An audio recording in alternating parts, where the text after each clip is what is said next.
Olá, o Jornal da Unifra está no ar e destaca para você.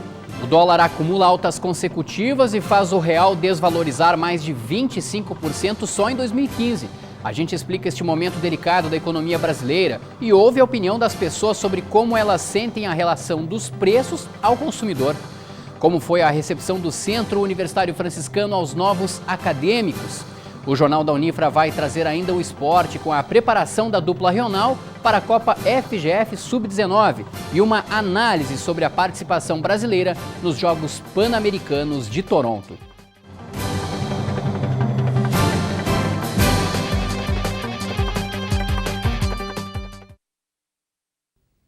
O dólar registrou mais um dia em que a valorização frente ao real manteve-se acima dos últimos meses. A moeda estrangeira atingiu R$ 3,42 no começo da tarde desta terça-feira e iniciou a semana cotado a R$ 3,36. Para falar sobre esta nova turbulência no mercado financeiro, a gente conversa agora com o professor do curso de Ciências Econômicas do Centro Universitário Franciscano, o professor Matheus Froza. Professor, seja mais uma vez muito bem-vindo. Obrigado. Começo lhe mostrando aqui esses valores, digamos, assustadores do dólar para essa última semana de julho. Nós tínhamos lá em janeiro R$ 13,14, depois o dólar veio sucessivamente crescendo e aqui só uma explicação para o pessoal que nos assiste em casa. Nós pegamos o valor do dólar do dia 27, né? O mercado financeiro ele está em movimentação, o Jornal da Unifra é gravado, então esse valor pode ser que seja maior ou menor, mas tomando como base ontem maior. O mercado financeiro, R$ 13,36, lembrando que estava R$ 3,42 no início da tarde. O que explica esses valores aqui, professor?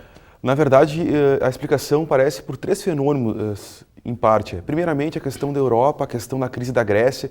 Isso com certeza está impactando a oferta de dólares em relação ao Banco Central Europeu, em relação aos Estados Unidos e com certeza essa crise interna, política, que está acontecendo agora no país, com a Operação Lava Jato, está sim influenciando essa disparada do dólar. Lembrando que eu tenho um movimento de muita especulação para o dólar chegar nesse patamar de 13,36 e chegou hoje até a 13,40. Quero mostrar uma outra tela, professor, que ressalta mais ainda para o pessoal de casa. A variação em um ano, nós tínhamos lá no dia 27 de julho o dólar custando R$ 2,22. E aí, na segunda-feira, dia 27 de julho, olha só, R$ 3,36, uma diferença de R$ 1,14. Quem é que ganha com isso, professor? Na verdade, essa diferença ela é gritante de um ano para outro. Quem está ganhando com isso é o setor exportador, principalmente relacionados à agricultura, neste caso aqui, mas essa época não é época de safra agrícola, ressaltando. E também, então, quem está ganhando neste momento especificamente, teoricamente, vou pincelar em alguns setores. Talvez o setor moveleiro, que exporta alguma coisa, talvez o setor metal mecânico, talvez o pessoal que mexe com commodities, principalmente relacionado ao cobre, também aqui no país. Então, são alguns setores e não o principal setor, porque o nosso principal setor, que é a agricultura, eu não estou em época de safra agrícola. Sim, se a gente pegar, por exemplo, rapidamente um cálculo, R$ 1,14 a diferença, né, para hoje, dá mais do que 50%, por exemplo, em relação ao que o dólar custava no dia 27 de julho Sim. de 2014. Na verdade, quem comprou dólar o ano passado está ganhando dinheiro agora. Está ganhando dinheiro. Na próxima tela, a gente tem uma explicação ainda mais objetiva. Variação só no mês de julho deste ano, 8,2% o dólar ficou mais caro em relação ao real. E só em 2015, professor, 26%, ou seja, isso é mais que um quarto, é uma variação extremamente alta e na comparação com a inflação é muito mais alto também. Na verdade, quando tu me perguntaste quais setores são beneficiados, são poucos setores. A maioria dos setores são prejudicados com a alta do dólar, muito em virtude da nossa base industrial e a nossa base exportadora. Perfeito.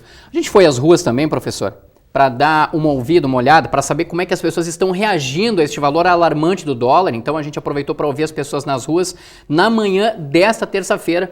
A gente chama aqui a Andressa Scherer. A nossa equipe veio às ruas para saber se os consumidores perceberam os reflexos do aumento do dólar em produtos consumidos no dia a dia. Veja só o que eles responderam. Com o aumento do dólar deu uma subida quase em todo, né? na área do comércio, parte de medicamento e, enfim, ele foi reajustado bem, ficou um pouco salgado, né, para o consumidor, quem precisa comprar algum remédio, né, enfim, em geral no comércio. No geral, a alimentação, a gente entra, inclusive a gente passa nas lojas, só vê funcionários na frente, né? Não tem ninguém dentro das lojas. É incrível, a gente fica até triste, porque a gente gosta de entrar e ver todo mundo comprando, né, e tudo. E, não sei, fiquei desanimada. Tem havido uma diferença bem grande, mas assim, em relação à questão salarial do salário trabalhador, não houve uma compensação, né, para ter um aumento tão grande assim. Então agora com esse outro aumento, a gasolina também, a gente está vendo que os postos, eles faziam promoção de preços, agora eles estão voltando aos preços normais. Então isso aí vai influenciar bastante no orçamento, né? Tá tudo meio mais caro, né? Tanto a alimentação, a luz, então agora temos que ficar no escuro para economizar um pouco. Eu até fui anteontem no mercado, eu me assustei. Como diz o antigo, levei R$50 para fazer um rancho e não deu nem para praticamente nada. Eu acho que subiu tudo. Pena eu tenho quem ganha o salário mínimo. É injusto isso no Brasil. Professor, a senhora acabava de falar aqui para nós que foi fazer um churrasco aí, né? Sim. E se assustou com o preço da carne, isso? Sim, não, do coraçãozinho, é R$26 o quilo. Do coraçãozinho, gente. Ou seja, muito acima daquilo que o senhor imaginava daqui a pouco Com pagar. certeza. Então vai ao encontro que o telespectador falou. Realmente, hoje eu não consigo fazer praticamente nada no mercado com R$50. Sim. Agora, essa desvalorização, ela deve durar um bom tempo? Será que o dólar, como algumas consultorias aí apontam, Brasil Sim. afora, de que o dólar pode chegar a R$4? Será que de fato isso mesmo vai se concretizar? O governo vai intervir imediatamente? Eu acho que o governo vai intervir, provavelmente tão logo quanto ele vai intervir. Eu acho que até o final do ano eu continuo otimista que esse dólar vai ficar entre 13,10 e 13,15. Então o governo vai ofertar dólares no mercado para que esse preço venha a cair, porque neste momento específico o dólar está impactando muito no preço da energia, está impactando muito no preço do eletroeletrônico aqui, celulares e computadores, e a questão dos medicamentos também. Isso está pressionando muito a inflação através do dólar e essa suba repentina do dólar que aconteceu. Rapidinho para encerrar. Vai ter impacto certo, professor, Sim. toda essa desvalorização do real frente ao dólar na inflação. É bem provável que daqui a pouco aquela meta estipulada por governo já não Eu acho valha que essa meta ela já extrapolou, eu acho, nesse primeiro semestre. E isso é em virtude dos aumentos concedidos pelo governo, em virtude da estabilidade política que nós estamos passando e também o dólar, que realmente nosso dólar está livre e está sem controle nesse momento. Eu não vejo uma atitude do governo em frear esse aumento. Tá certo. Obrigado pela participação, professor Até Frost. mais, até a próxima. Grande abraço e até a próxima oportunidade. Olha, a seguir, logo após o intervalo de 1 minuto, a gente volta para mostrar a recepção do Centro Universitário Franciscano aos novos acadêmicos.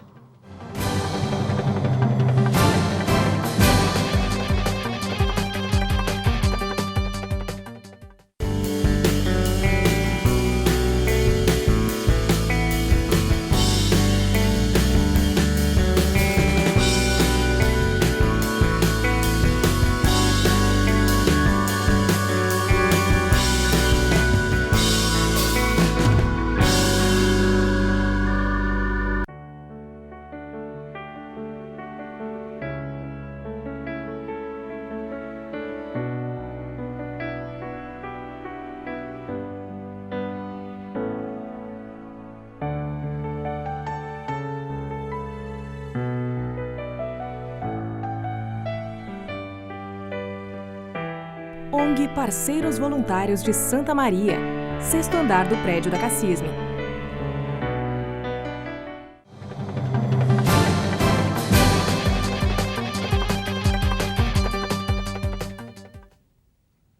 Nesta terça-feira, o Centro Universitário Franciscano promoveu recepções aos novos alunos. Além de acolher os estudantes, a Unifra apresentou os setores da instituição aos novos acadêmicos.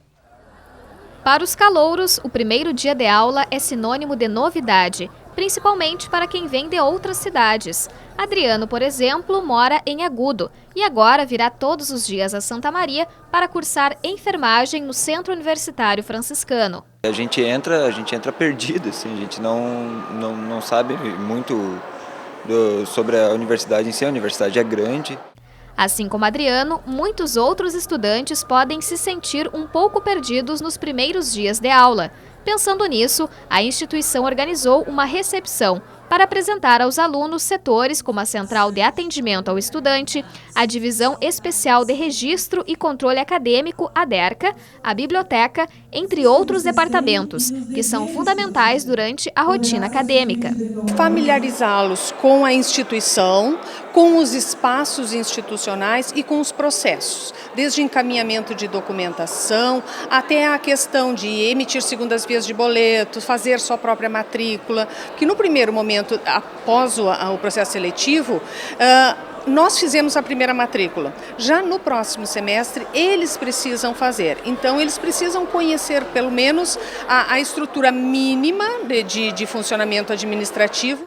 A recepção ocorreu no Salão de Atos do Conjunto 3, que ficou lotado. Pela parte da manhã, participaram os novos alunos dos cursos de Psicologia, Medicina, Direito, Odontologia, Fisioterapia, Publicidade e Propaganda e Enfermagem. É o meu primeiro semestre aqui, não tinha conhecimento da instituição e eu estou achando muito válido, até para a gente se sentir mais acolhido e ter um pouquinho mais de conhecimento, né, de tudo que a instituição pode vir nos oferecer. As atividades de acolhimento continuam hoje à noite para os cursos de Ciências Contábeis, Jornalismo, Direito e Administração, também no Salão de Atos do Conjunto 3. Já na quarta-feira, 29 de julho, participam os estudantes de Sistemas de Informação e a programação ocorre no Salão Azul do Conjunto 1, das 7 às 9 da noite. Isso aí. Olha, as inscrições para 3 cursos de pós-graduação tiveram o período prorrogado aqui no Centro Universitário Franciscano. Acompanhe aí quais são eles e não perca tempo em busca desta oportunidade. O Centro Universitário Franciscano oferece vagas para os cursos de pós-graduação Lato Sensu em Análises Clínicas, Políticas Públicas e Direitos Sociais e Urgência e Emergência.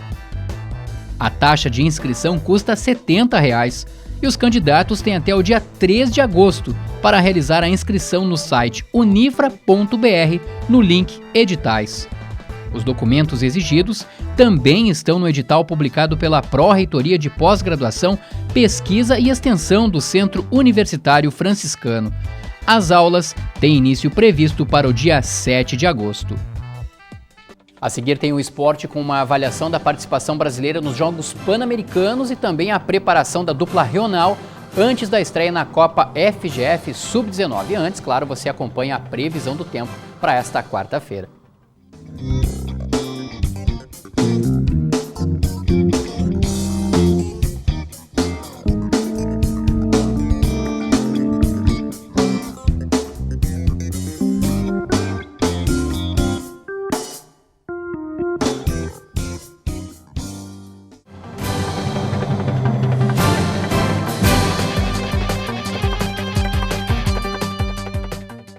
Por meio da educação, milhares de jovens colaboradores e pesquisadores compartilham suas experiências em um ambiente vivo, amparado na liberdade de pensar e criar. A comunidade universitária é um lugar em que o estudante pode desenvolver seu perfil próprio, enriquecendo assim o bem comum. Polo Nacional de Inovação por meio da Nanociência é referência em qualidade de ensino no Rio Grande do Sul. Centro Universitário Franciscano, uma universidade para suas aspirações.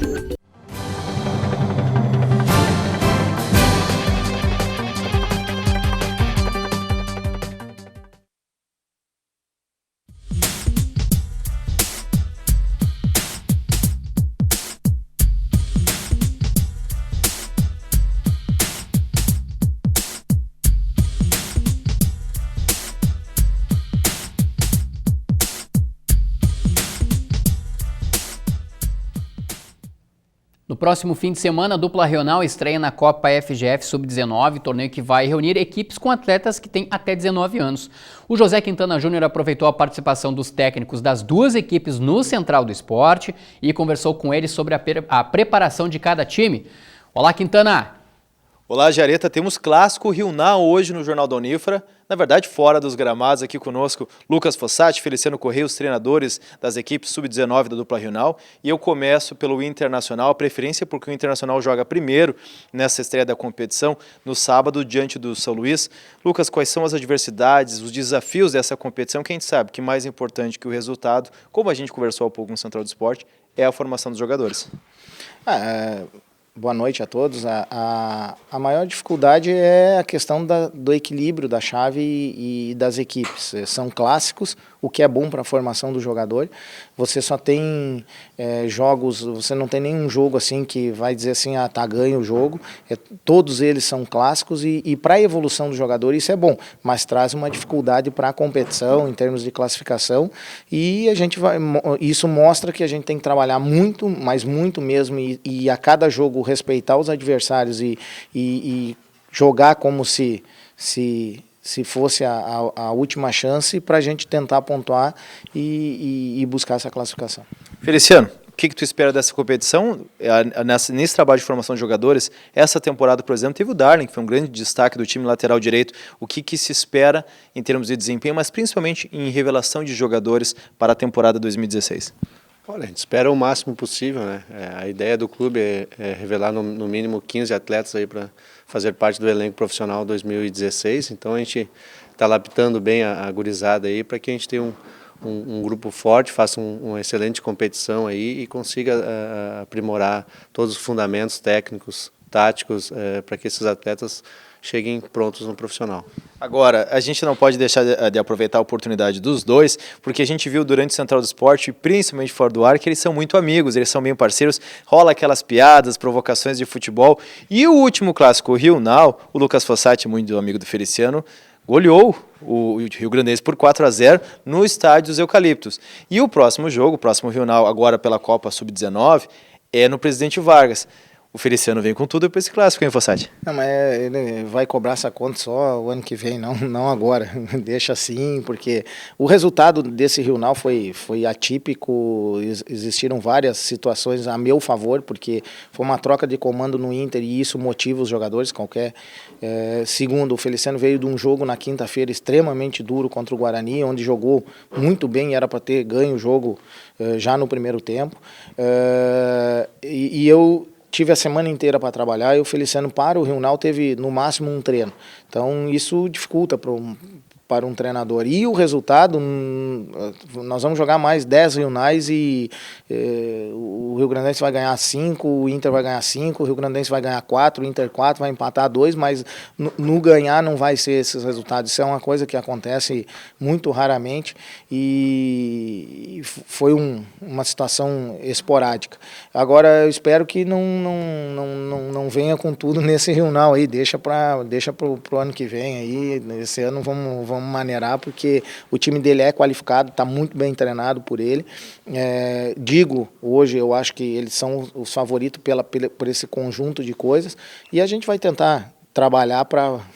Primeiro o São Luís, eu tenho que focar exclusivamente no São Luís, mas o Rio-Now a gente vai tentar trabalhar para apresentar um bom jogo e mostrar para o torcedor do Inter que ali tem jogadores qualificados para ir para o profissional. E a Feliciano vai cobrar dele só ano que vem? Como é que vai a preparação para esse clássico?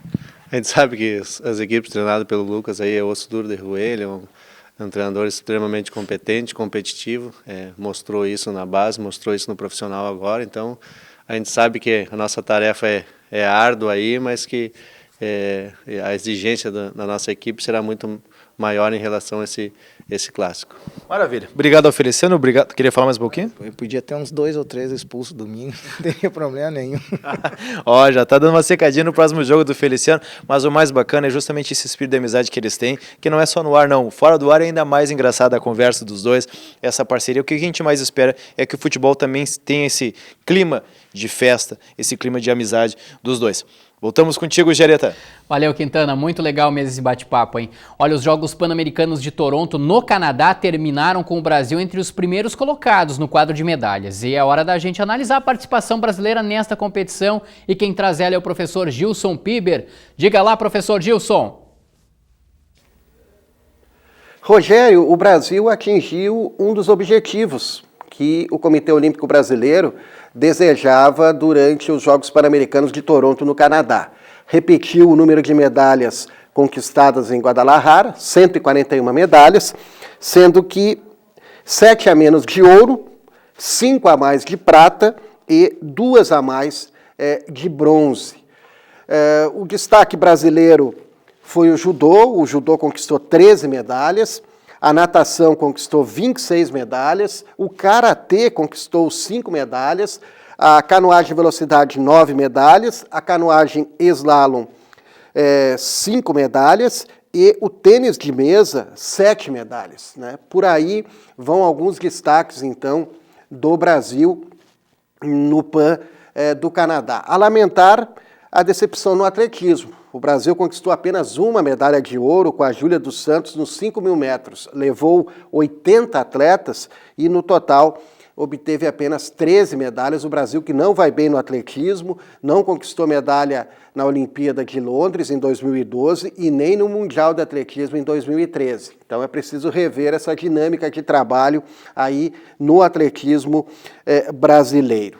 O que vale destacar que mais que 70% dos atletas, né, que competiram em Toronto, né, são bolsistas do Ministério do Esporte. E destas 141 medalhas conquistadas, né, 121 atletas, eles recebem apoio governamental. Isso é importante. A gente critica a política pública, né, pelo Ministério do Esporte aí ser uma moeda de troca, né, por apoio no Congresso Nacional. Agora, o apoio financeiro, as bolsas, são muito bem-vindas para os atletas brasileiros que precisam, que estão de olho, né, na Olimpíada do Rio em 2016.